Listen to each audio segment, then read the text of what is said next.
Mentalism. Mentalism എന്ന വാക്ക് മലയാളിക്ക് സുപരിചിതമായത് പ്രേതം എന്ന സിനിമയിലൂടെയാണ്. പ്രേതം എന്ന സിനിമയിലെ മെൻ്റലിസ്റ്റ് ഡോൺ ബോസ്കോ എന്ന ജയസൂര്യ അവതരിപ്പിച്ച കഥാപാത്രത്തെ രണ്ട് കൈയും നീട്ടിയാണ് മലയാളി സ്വീകരിച്ചത്. മെൻ്റലിസം എന്നാൽ വെറും മാജിക് ആണ് എന്ന് വിശ്വസിക്കുന്ന ഒരുപാട് പേരുണ്ട്.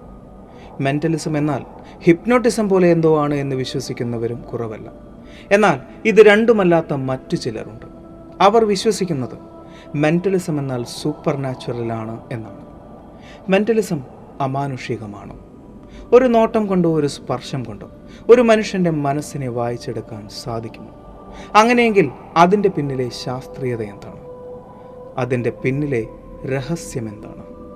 മാനസികമായ പ്രതിഭാസങ്ങളെ സൂക്ഷ്മമായുള്ള നിരീക്ഷണത്താൽ വിശകലനം ചെയ്യുകയും വിശദീകരിക്കുകയും ചെയ്യാൻ കഴിയുന്ന പ്രകടന കലയാണ് മെൻ്റലിസം. അത്തരം വിദ്യകൾ ഒരു വലിയ കൂട്ടത്തിൻ്റെ മുന്നിൽ പോലും അതിവിദഗ്ധമായി അവതരിപ്പിക്കാൻ കഴിയുന്നവരും ഉയർന്ന മാനസിക ശേഷിയുള്ളവരുമായ കലാകാരന്മാരെ മെൻ്റലിസ്റ്റുകൾ എന്നറിയപ്പെടുന്നു.